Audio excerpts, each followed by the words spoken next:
Bien, amigos, decíamos en el comentario inicial que para tener una noción clara de la situación no es fácil porque tenemos que tomar en cuenta que el país no es el mismo.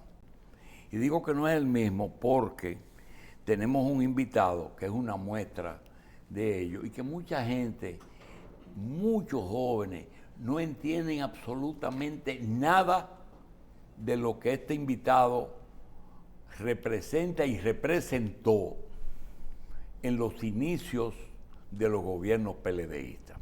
Resulta que Temístocles Montaz, que es vicepresidente del PLD, formó parte de lo que nosotros llamamos la sucesión de Bosch.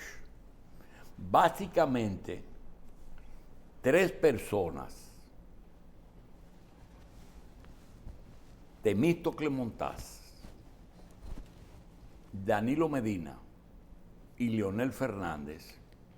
Y Leonel Fernández casi en segundo lugar, Euclides Gutiérrez, formaron parte de esa generación que sustituyó en vida a Juan Bosch, sin faltarle respeto, dejándolo en el lugar durante los años que vivió, porque Bosch vivió después que el PLD ganó las elecciones, y de los arquitectos de ese acuerdo que llevó al PLD al poder, uno de los más, si no el que más en un momento dado, fue Temístocles Montaz. Lo digo porque posteriormente, pues el tiempo pasó, pero él tiene una condición y es, así como ustedes ven que Euclides Gutiérrez siempre fue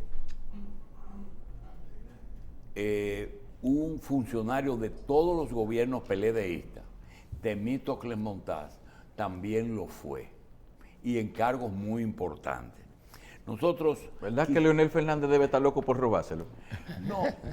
No, eso no va a ocurrir, porque ocurrieron algunos pronunciamientos con respecto a Temístocles Montaz y a Héctor Valdés, que Leonel, que es chimosísimo, no se ha dado cuenta de esa cosa.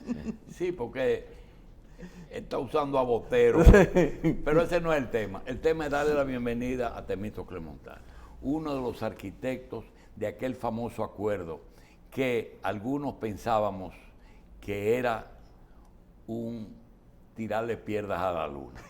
Esa segunda vuelta en que Peña era seguro, Temístocles Montaz, Euclides Gutiérrez y sobre todo Temístocles y Danilo, pues se armaron de valor y negociaron con el que le hizo el fraude en el 90. Adelante, bienvenido y gracias por estar aquí. Encantado, Julio, muy contento de estar con ustedes. Un poquito de política y después hablamos de lo otro. Así es, cómo no. Eso fue así. Sí, claro que sí. Que ellos no miraron para atrás. Sí, fue un proceso. Ellos no miraron. Ellos no miraron para atrás. Sí, fue un proceso interesantísimo que se dio a partir del año 90, cuando se celebró el Congreso del Partido. Ustedes recordarán que con Juan Bosch era una norma celebrar los congresos cada 4 años, eso era normal. Y elegir, eso no era de que amarre, no era un congreso donde las bases del partido elegían a sus dirigentes. Y de ese congreso surgió un nuevo comité político. Hubo un problema, surgieron algunos problemas. En esa ocasión salieron del comité político Vicente Bengoa, que había sido miembro del comité político hasta ese momento, salió Nelson del Marmolejo, salió un grupo, y entonces eso le abrió la puerta al compañero Danilo Medina, al ex compañero Leonel Fernández, al compañero Euclides Gutiérrez, a quien les habla. Desde el primer momento fue evidente que estábamos entrando en una etapa ya del relevo de Juan Bosch. Ya era notorio que el compañero Juan Bosch había entrado en una etapa difícil. la enfermedad ya era evidente, inclusive él en algún momento no reconoció su enfermedad, pero el proceso se va a concretizar en el año 1994, cuando ya se hizo evidente ante el país que Bosch estaba enfermo, y por esa razón ustedes recordarán que un partido que de manera individual había ganado las elecciones de 1990, porque el PLD ganó las elecciones de 1990, Balaguer se queda en el poder porque en los cómputos los votos del PQD, sumados a los del Partido Reformista, superaban a los votos del PLD. Pero el PLD emergió como la principal fuerza política del país en el año de 1990. El problema es que en ese interín se vio que había una situación delicada con Bosch, y en el 94 del primer lugar pasamos al tercer lugar, sacamos apenas el 15%. Había ocurrido algo que yo pienso que es importante que la gente sepa para que podamos explicar lo que ocurrió en el 94. Y fue que ya en el año de 1990, cuando se generó la crisis, Julio, que ustedes recordarán, la crisis electoral de 1990, que Juan Bosch reclamaba que se le había hecho fraude y que se levantó la consigna de que se vaya allá, que se vaya allá, que se vaya allá. Hubo un periodo muy delicado aquí en el país, entre mayo de 1990 y noviembre de 1990, aquí hubo una situación política muy delicada, porque la victoria la llamada victoria de Balaguer se dio en un contexto de deterioro de la economía, desabastecimiento de combustible, desabastecimiento de productos de primera, hasta la sal se encareció y se desapareció, el azúcar, no había azúcar, había muchos problemas. Y eso generó una situación delicada al punto de que para noviembre de ese año se generó una huelga general en el país. Y en ese contexto Balaguer hizo un planteamiento que mucha gente ha ignorado, que se le ha olvidado. Hizo un planteamiento a Juan Bosch de acortar el mandato, él en 2 años, en 1990. Ah, también a Bosch, sí, no solamente a Peña. No, a Juan Bosch. Lo que ocurrió fue que en ese contexto de molestia porque se entendía que se le había robado las elecciones, Juan Bosch, con el aval de los abogados del PLD, decidió rechazar la propuesta de Balaguer, argumentando que eso violaba la Constitución. O sea, inclusive muchos de nosotros decíamos, pero esto es inconcebible. Que cómo... Sí, pero pasó algo, y perdóname que te interrumpa. Sí. En la historia dominicana reciente, yo supongo que las dos cosas que te voy a señalar, una tienes memoria histórica y la otra la viviste y eras protagonista. Sí.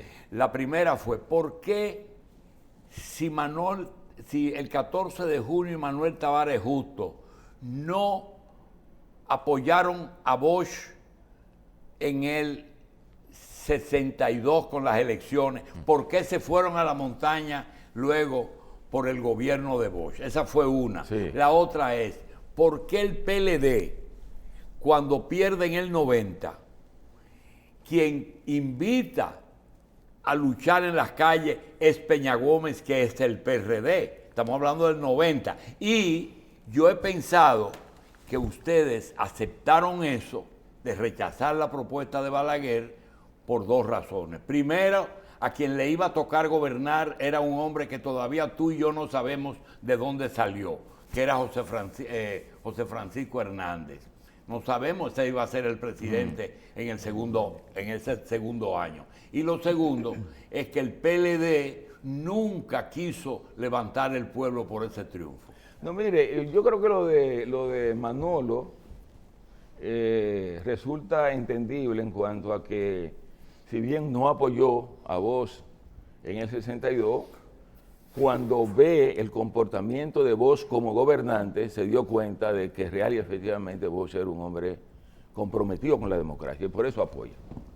Ahora, a lo que tú te refieres, Julio, no es cierto que Peña llamó a la gente a la calle, muy al contrario, nos dio un palo, el palo de la gata lo dio Peña cuando le reconoció a Balaguer la victoria. O sea, en un momento en que se debatía si había o no había habido fraude, Peña sale y reconoce que Balaguer había ganado las elecciones. Eso fue un tremendo problema. Es cierto que también ocurrió un problema, y es que el compañero Víctor Grimaldi también reconoció que en el centro de cómputo Balaguer había ganado, pero el problema medular viene porque en un momento determinado Peña reconoce que Balaguer había ganado las elecciones públicamente. Pero lo que quiero llamar la atención para que podamos entender lo que ocurre ya en el 94 es que ya Balaguer en el 90 había planteado la posibilidad de acortar el mandato en 2 años. Por eso cuando en el 94 se plantea de nuevo la situación, ya en un contexto en donde la crisis se da entre el PRD y el Partido Reformista, el PLD, que durante las elecciones, en el proceso del 90, había emergido como la principal fuerza política del país y tenía todavía en ese momento mayoría en la Cámara de Diputados, o sea que cualquier cosa que se fuera a hacer a nivel congresional tenía que contar con el aval del PLD. Cuando Balaguer plantea la posibilidad de acortar el mandato en 2 años, el PLD lo entendió inmediatamente y de ahí surge entonces el planteamiento que nosotros hicimos del Pacto por la Democracia, que es donde se plantea el asunto de acortar el mandato al doctor Balaguer, porque ya sabíamos que el doctor Balaguer iba a aceptar eso, el asunto de que para ganar había que sacar un 50% más un voto, y ya eso va a cambiar el panorama político, porque al final de cuentas, con la mayoría que tenía el PLD y el Partido Reformista en el Congreso, esa reforma se hizo, y eso permitió que se celebraran las elecciones en el año de 1996 y que el PLD ganara las elecciones con el apoyo del doctor Balaguer. Yo creo que esa es, en síntesis, la historia de lo que ocurrió entre 1990 y 1996. Bien, porque ustedes deponen sus aspiraciones ya en el 94 y buscan a Leonel, lo llevan de vicepresidente de Bosch, pero eso fue porque ya el PRD se recompuso con Peña. Ya el PRD se había recompuesto. O sea, tú recordarás, Julio, que el PRD salió dividido de las elecciones de 1986. Jacobo por un lado y Peña por el otro. Al punto de que durante esos 4 años el PRD se congeló y Peña tuvo que formar el Bloque Institucional Socialdemócrata y Jacobo tuvo que fundar el PRI. Actuaron políticamente en función de esos 2 grupos. Pero en el año de 1990, Balaguer muy hábilmente permitió que un dirigente del PRD que había salido huyendo a la posibilidad de que lo metieran preso, Ángeles Suárez, que era miembro del Comité Ejecutivo Nacional, volviera al país para que sesionara el Comité Ejecutivo, porque el Comité Ejecutivo no se había podido reunir porque una parte estaba con Peña y otra parte estaba con Jacobo. O sea, no había manera de juntarlo.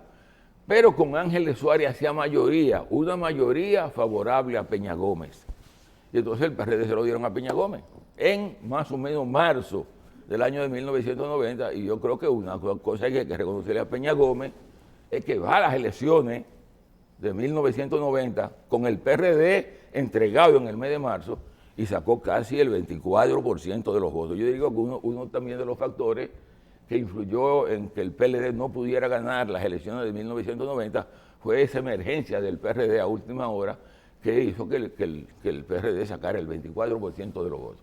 Entonces, en ese contexto, cuando se inicia el periodo 90-94, ya el PRD está recuperado por Peña Gómez relanza su partido en un contexto de crisis dentro del PLD por los problemas de la enfermedad de Juan Bosch, por la salida de algunos dirigentes. Tú recordarás que en el año 1992 se fueron del partido Vicente Bengoa, Nelson de Marmolejo, un grupo de dirigentes importantes. Entonces, el PLD en cierta medida se erosionó en ese periodo. El PRD se fortaleció y es quien compite con Balaguer. Ahora, ¿qué es lo que ocurre? Que nosotros nos damos cuenta de que el último fuetazo político de Juan Bosch se va a producir en el año de 1994. Y por tanto había que buscar una alternativa. Había que ir proyectando a alguien que ya cuando Bosch saliera del accionar político pudiera relanzar el partido. Y en el fondo, realmente, el compañero Danilo Medina y yo nos dimos cuenta que la persona en ese momento era Leonel Fernández. Y por esa razón, trabajamos para que él fuera el candidato a la vicepresidencia de la República con Juan Bosch en el año de 1994, ya como una manera de proyectarlo para el futuro en otras elecciones para que fuera candidato a la Para presidencia. terminar ese poquito de historia, Sí. hay dos candidaturas que nosotros entendíamos que ustedes la mandaron a perder porque sabían que no la iban a ganar. Que fue, no sé si recuerdas, que Leonel fue vice sabiendo que no se iba a ganar esas elecciones y que Felucho no fue síndico porque sabía que no iba a ganar la sindicatura y era quien le tocaba. Es así. Bueno, uno nunca puede decir que fueron candidaturas A que veces se sabían manda antemano. a perder. Yo lo que diría es que el partido se fue construyendo. Bien. Sobre la base de pelear y echar hacia adelante, avanzar. Fíjense que nosotros nos mantuvimos como partido que íbamos solo a las elecciones hasta el año de 1996 cuando el doctor Balaguer nos apoyó. Y nos apoyó por iniciativa de él. O sea, el PLD se fue construyendo como una fuerza política sola. Bien. Que avanzó. Bien.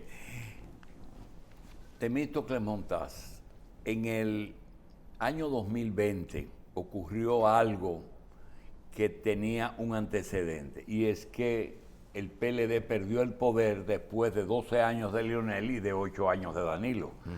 Todo el mundo sabe que aún con la formación de un bloque que tenía mucho poder, pero no contaba con los votos,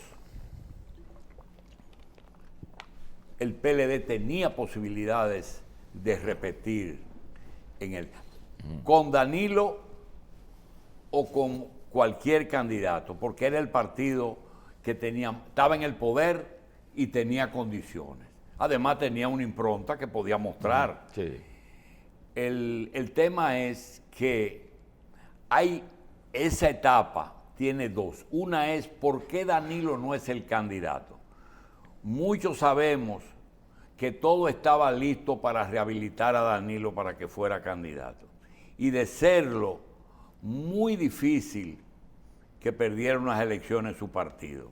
Aún con Gonzalo, ustedes tuvieron un 38%, solo sin ningún apoyo. Pero la división no fue de un 3% que se llevó Leonel. Ese 3% quizás fue el 53%, pero mucha gente votó directamente. La pregunta es la siguiente.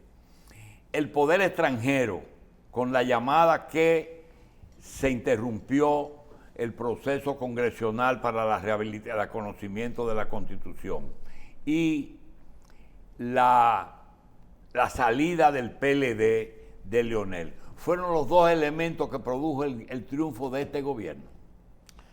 Mire, sobre la llamada, yo no le puedo decir a usted aquí en este programa que se produjo para bajar una orden, que esa sería la idea.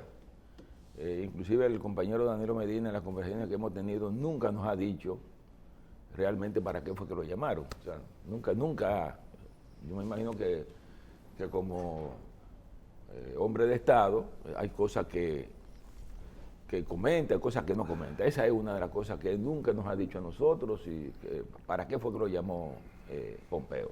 Pero llamó. Pero lo llamó. Pero llamó. O sea, no sabemos. Ahora, lo que sí sabemos es que en realidad no se dieron condiciones para poder modificar la Constitución. Esa es la realidad. No se produjeron condiciones para modificar. No se pudo lograr la cantidad de votos necesarios para modificar la Constitución. ¿Y lo de Leonel? Y obviamente la salida del ex compañero fue un factor determinante. Presidente del partido y Claro, se va. Claro, se va. Eso va a tener un factor que combinado con otros hechos va a producir la derrota del partido. Eso no lo podemos negar. O sea, la derrota del partido se produce, entre otras cosas, por esa salida del ex compañero, más otros hechos que ya se habían venido produciendo después del 2016, Porque yo siempre digo, Julio, que el que quiera entender qué pasó, tiene que sentarse a evaluar qué fue lo que ocurrió entre el 2016 y el 2020. Acuérdate que Danilo ganó con el 62% de los votos en el 16. Y de buena primera esto cambia. Dice, ¿pero qué fue lo que pasó? Entonces se dieron una serie de hechos, entre ellos la salida del expresidente Leonel Fernández, compañero del partido, y otros hechos que sin lugar a duda contribuyeron a erosionar la simpatía del PLD en el electorado a nivel general y muy particularmente, Julio, que es un elemento fundamental y que yo creo que es una lección que tenemos que aprender en la clase media de la República Dominicana, que se había desarrollado de una manera enorme con el Partido de la Liberación Dominicana. Pero tú estás convencido de que no fue la corrupción el elemento que produjo la derrota de ustedes. No, ese factor, fíjate que el tema corrupción es un elemento que emerge posterior a la derrota. Yo creo que se dieron situaciones complicadas, sí, que generaron un ambiente de corrupción, o sea, yo creo manejo de situaciones no adecuadas. Por ejemplo, para mí yo creo que un factor que hirió profundamente a la clase media de la República Dominicana fue la manera como se trató a la hoy Procuradora General de la República en el Consejo de la Magistratura. En el Consejo de la Magistratura. Esa manera como eso ocurrió, yo creo que hirió, porque hasta uno mismo decía, no, pero así no, eso no puede ser. Entonces yo creo que una serie de factores que se fueron generando, que fueron alejando a la clase media que se formó con el PLD, se le fue alejando el apoyo al Partido de la Liberación Dominicana, lo que combinado obviamente con la salida del ex compañero ya como partido opositor, supongo que el partido traza su ruta y su línea. Tiene un gobierno producto de una coalición rara, difícil, ¿verdad? Compleja, en el que muchos de ellos ya se independizan, como la alianza parcial que hicieron con Leonel Fernández. Pero que no deja de ser responsable, porque el tema medular es que ahora se quiere lavar la mano. Sí. O sea, si hoy hay problema en este país, si hoy hay encarecimiento de los productos de primera necesidad, si hoy el pueblo dominicano está sufriendo la consecuencia de la inflación, si hoy el pueblo dominicano está sufriendo la consecuencia del incremento de la criminalidad y de la inseguridad ciudadana, Leonel es tan responsable como Abinader, porque ese gobierno lo hizo también el Leonel Fernández. De manera que ahora es muy bueno venir a lavarse la mano y decir que no, que este gobierno no sabe. Sí, pero es también irresponsable, que ustedes lo han hecho parcialmente. Por ejemplo, convertirse en el opositor de este gobierno. Hoy, por ejemplo, Leonel dice que este es un gobierno que tiene complejo de votero, sí, porque todo lo engorda y lo agranda. Ahora. ¿Verdad? Ahora. Sí. Pero él sabía quién estaba llevando. Así es. Y la otra es, ¿por qué razón no se culpa a quien tiene que culparse de una situación que tú acabas de mencionar y que el Caribe trae en su primera diciendo, países del grupo 7, que son los 7 más poderosos del mundo, están muy preocupados por la inflación y los problemas de suministro? ¿Por qué se acusa a Luis Abinader y a este gobierno de cosas que los 7 países del mundo están preocupados? Y no se dice, no, es un efecto no deseado de la crisis mundial. Mire, esto tiene dos explicaciones, Julio. Porque yo no sé si tú viste la entrevista que le hicieron a Power en el Senado, en el Congreso de los Estados Unidos, cuando se le preguntaba quién eran los responsables de la inflación, porque se quería argumentar que esto era un problema de la guerra de Ucrania y de Rusia. Él dijo que no, porque el problema es que aquí no se ha querido explicar que como consecuencia de la pandemia, en el caso concreto de los Estados Unidos, aquí hubo una expansión de la masa monetaria en los Estados Unidos como nunca se había producido, ni siquiera en el año 2008, cuando se produjo la crisis económica mundial, se expandió tanto la masa monetaria en los Estados Unidos que hoy el problema es cómo recoger esos cuartos. O sea, la inflación en los Estados Unidos, fundamentalmente... No es producto de la guerra. No es producto de la guerra. La guerra puede que haya agravado un poco la inflación, pero la inflación ya existía. Si tú te pones a ver, Julio, antes de febrero de este año, que es cuando se inicia la guerra, ya en Estados Unidos la inflación estaba altísima. Pero de ninguna Y aquí en la República Dominicana igual. Aquí a la gente se le ha olvidado que el año pasado la inflación fue 8.5, el año pasado sin guerra. Entonces, no me vengan a mí ahora a decir que fue la guerra. ¿Y la pandemia? Bueno, está bien, pero lo que te quiero decir es que eso fue el resultado de medidas económicas que se adoptaron para eso. Y que esas medidas había que tomarlas obligatoriamente. Bueno, igual que recoger ahora. La pregunta que uno se hace, ¿por qué en otros países esa situación no se ha dado como se dio en la República Dominicana? Porque el problema es que hay otros países que actuaron sobre la pandemia de la misma manera que actuó la República Dominicana y que sin embargo no tienen la inflación que tiene la República Dominicana. ¿Y nosotros estamos mejor o peor que los otros países? En términos inflacionarios, peor. No, pero somos del grupito que estamos pero mejor, nosotros, menos mal. Si tú me sacas a Venezuela, que es un caso que tú conoces muy bien. Sí, Venezuela, Nicaragua, Cuba. Venezuela y Argentina. La República Dominicana es uno de los países que tiene inflación más alta en América Latina. Más alta que Estados Unidos, Más alta que en Estados Unidos. Entonces, pero aquí eso no se dice. Aquí no se dice. Solamente lo dicen las mujeres cuando van a los supermercados y se encuentran con que las cosas han cambiado de precio de una forma impresionante. De manera que aquí ha habido un deterioro. Pero usted fue ministro de Economía y Planificación. Usted iniciaron ese proceso de medidas que se tomaron económicas con lo que tiene que ver con la pandemia. ¿A dónde usted entiende que tuvo el cambio? En lo posterior, porque las medidas fueron las mismas, hubo continuidad.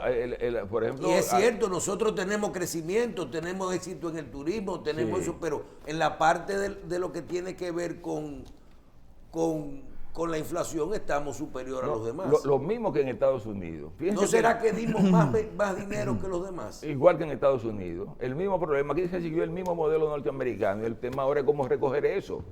En Estados Unidos el grave problema fue que se expandió, además, la política fiscal que se puso en marcha en ese país fue impresionante y todavía. Entonces el tema ahora es cómo recoger eso.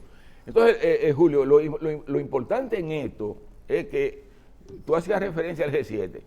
¿Qué es lo que se está planteando hoy? Es paralizar la economía mundial. En el fondo lo que se está planteando es paralizar la economía mundial.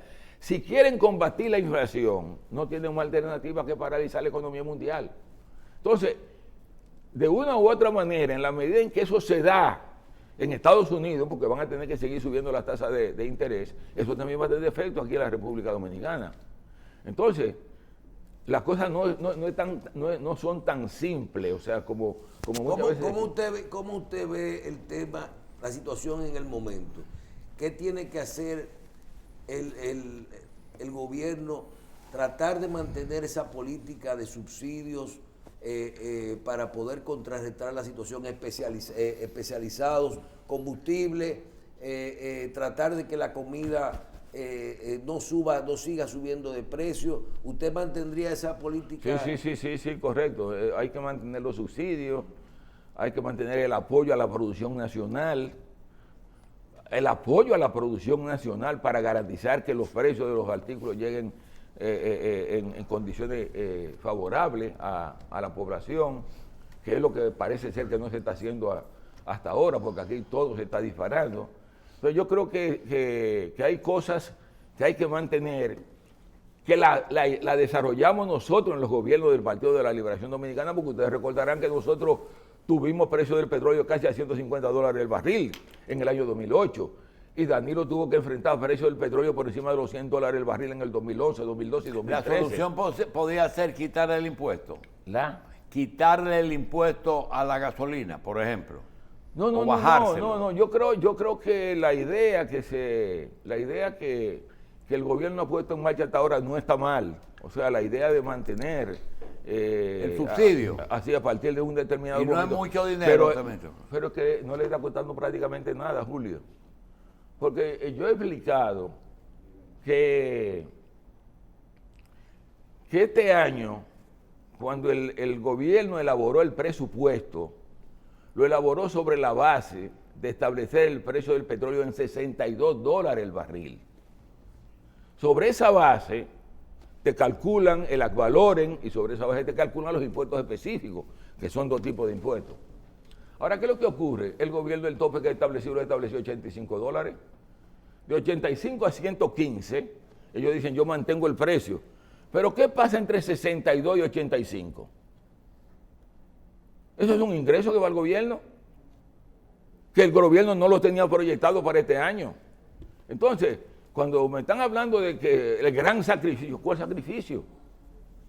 Porque ese dinero que ellos reciben de más, de 62 a 85 dólares, es el dinero que están utilizando para pagar el subsidio que supuestamente tienen. ¿Y es equivalente esas 2 cifras? Yo creo que sí. Yo pienso que sí, porque es que... Usted lo que habla que el impuesto adicional de 62 a 85 son $23. Sí, pero esos $23 no es equivalente en impuestos, hay que pagar la gasolina. Correcto, pero tú, o sea, ese margen que tú tienes es dinero que recibe el gobierno con el que él le paga a los importadores de combustible. O sea, puede ser que haya una diferencia, pero no creo que sea el sacrificio que quieren presentarle a la población. Bien. Como que el gobierno se esté erosionando con eso. Licenciado, mire, hay muchísimos temas como la seguridad ciudadana, está la tasa de cambio, están los intereses, todas esas cosas, está Punta Catalina, pero hay 2 temas que yo no puedo desperdiciar su presencia para preguntarle, ¿usted se arrepiente de haber dicho que algún dinero que se utilizó de comisiones se utilizó en el partido? Y segundo, ¿usted se arrepiente de haber dado unos datos que al presidente Fernández, que a usted creo que el gobernador del Banco Central dieron sobre el gobierno de Leonel y que a él no le gustó? ¿Usted se arrepiente de esos 2 pronunciamientos? No. Pero Julio, que eso está en la historia de este país. Eso está registrado en la historia de este país. O sea, el asunto ese del déficit fiscal. Sí. Eso está en la historia. El déficit fiscal. Pero claro, eso no me lo inventé yo. Es más, déjame decirte lo siguiente. Bueno, dejémoslo para la historia, pero eso está en la historia. Sí.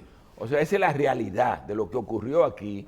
Y eso que yo digo, lo sabe. Y el no mencionarlo lo iba a resolver. El no mencionarlo lo iba a borrar de la historia. No, de ninguna manera. Seguro. Claro, pero el tema es que se quiere decir que eso no fue así. Eso fue así.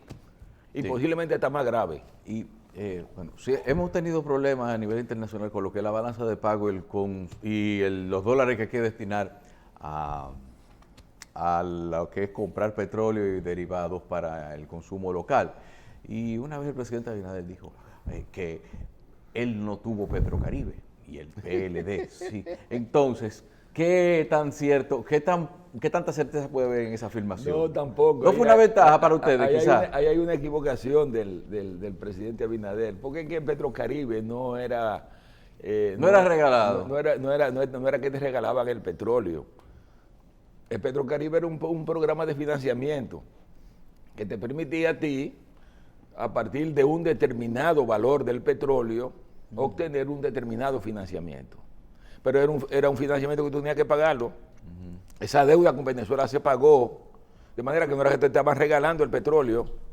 Por tanto, a la hora de establecer los precios, eran los precios internacionales. O sea, Venezuela te vendía, si el precio del petróleo estaba a $110 el barril, te lo vendía a $110 el barril, ahora te financiaba un porcentaje de eso. Para que ustedes tengan una idea, para que entendamos que han querido magnificar eso como que era la República Dominicana debe estar importando diariamente, o sea, el consumo de petróleo en la República Dominicana deben ser 165,000 barriles diarios. 165,000 barriles diarios. ¿Qué era lo que financiaba Petrocaribe? 30,000 barriles. Pero aquí el consumo son 165.000 barriles. Pero el financiamiento no era la totalidad del valor de esos 30.000 barriles, era una pequeña proporción. Sí, Entonces, yo creo que por encima de $80. sí, no, eran determinados precios, pero los porcentajes del financiamiento iba a depender del precio. Entonces, mientras más alto fuera el precio, más te financiaban. Mire, hay situaciones que yo no sé si a Dios que usted tiene que darle las gracias, pero le dio la oportunidad de más de 40 años de experiencia política y más de 20 encargos importantes en su gobierno, en su partido. Sin embargo, hay algunas cosas que ya en oposición y tranquilo usted nos puede aclarar. Por ejemplo, la forma en que sus dos gobiernos manejaron el tema energético. Es decir, uno decidió no hacer ninguna planta y dejarle todo a los generadores. Otro decidió construir 2 plantas que en ese momento parece que lo menos malo era el carbón, pero hay 2 plantas ahí. La pregunta es, tanto en eso como en lo político, en eso, si su gobierno hizo lo que tenía que hacer con respecto a la energía. Y lo segundo es, con esas 3 fuerzas políticas que hoy tenemos en el país, ¿usted cree que las alianzas deberían de hacerse antes o después de la primera vuelta? La primera pregunta. Mire, yo creo que a la hora de evaluar el papel del PLD en el sector energético, hay que recordar lo que era el sector energético en el año 1996. Era una catástrofe total. De manera que cuando vemos transcurrir los 20 años de gestión gubernamental del PLD y cómo el compañero Danilo Medina entregó el país con energía por todos los lados, o sea, prácticamente desaparecieron los apagones del país, que era el grave problema que había. Uno tiene que reconocer que durante los gobiernos del PLD hubo una gran transformación del sector energético. No solo en términos de generación, digamos, porque mucha gente pone el ejemplo de la planta de carbón. Es que con el PLD aquí se inició una diversificación de la matriz de generación de electricidad. Se produce energía con gas natural, se produce energía con carbón, se produce energía con el viento, se produce energía con el sol. O sea, el PLD propició una transformación del sector energético de la República Dominicana. Obviamente no significa que todo está solucionado, que hay que seguir trabajando, pero de que hubo una gran transformación del sector energético, lo hubo en los gobiernos del Partido de la Liberación Dominicana, y el ejemplo más claro es que prácticamente desaparecieron los apagones del país.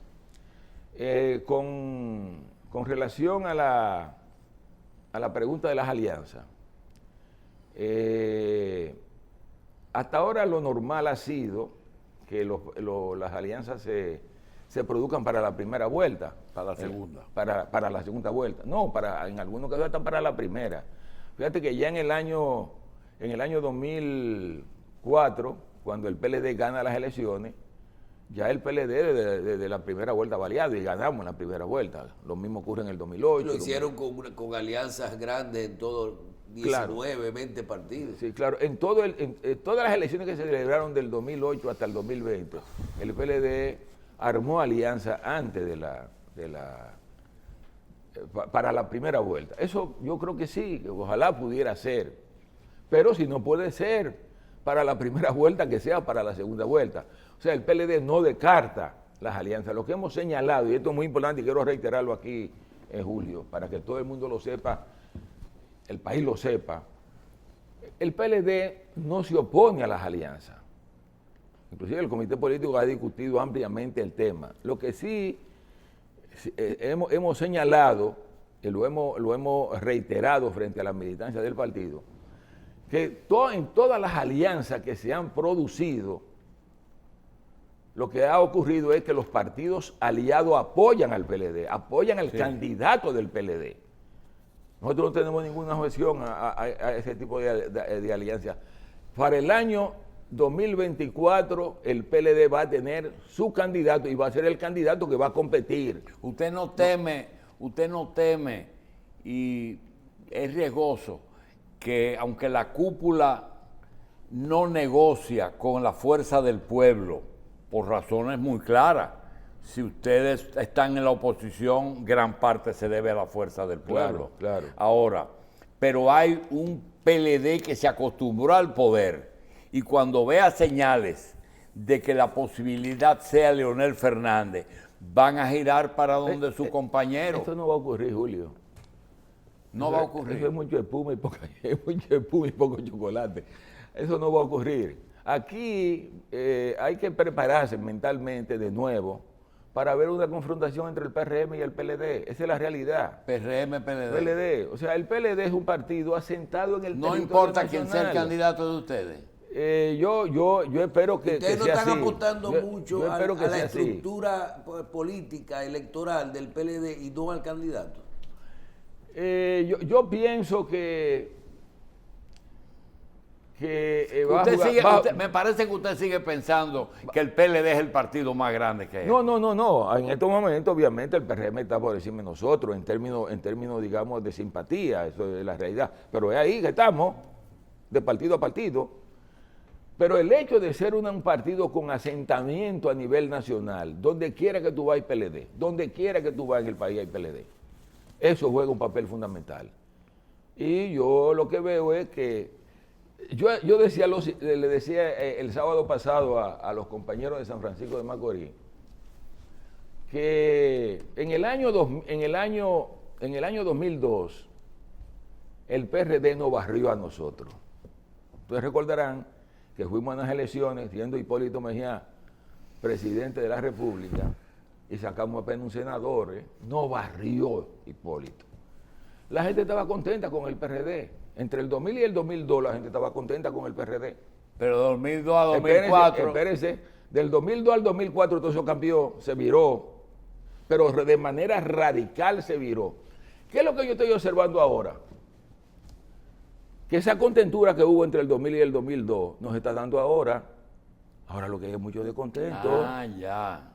O sea, para hacer los dos primeros años de luna de miel. Claro, en aquel entonces Hipólito tuvo 2 años de maravilla. Sí. Esta gente no. Tanto fue así que ganó 29 senadores. Pero claro, esta gente no, Julio. La situación ahora está complicada. Tú sales a la calle y la gente lo que te dice es que salir de esta gente lo más pronto posible. En 2 años, no han cumplido 2 años. Entonces, por eso yo le digo a ustedes, la gente lo que va a valorar, algo que tú comentabas antes de yo entrar a hablar, cuando tú hacías el comentario de no mirar para atrás. Señores, es que la gente mira para atrás y ve que fueron 16 años de estabilidad económica, que fueron 16 años de crecimiento de la economía, que fue 16 años de expansión de la clase media en la República Dominicana, que fueron 16 años que la República Dominicana se colocó en la 5ª economía más importante de América Latina, que fue el PLD, que es lo que quiere ignorar el presidente de la República. Entonces, todas esas cosas, Julio, es lo que la gente está valorando ya. La gente lo que está viendo es eso. Cuando va al supermercado y ve que ahora el supermercado vuelve a ser la casa del terror que era después del 2002 con Hipólito Mejía. Entonces yo les digo a ustedes, señores, preparémonos que aquí la confrontación va a ser PLD-PRM. Bien, vamos a darle las gracias al ingeniero Temito Clemontaz, vicepresidente del PLD, y pedirle que fuera de Mariotti queremos otras voces del PLD de vez en cuando. No, pero Julio no me tiene que invitar. No, gracias. Avísenle a la gente que yo vengo. Fenómeno, gracias. Temito Clemontaz.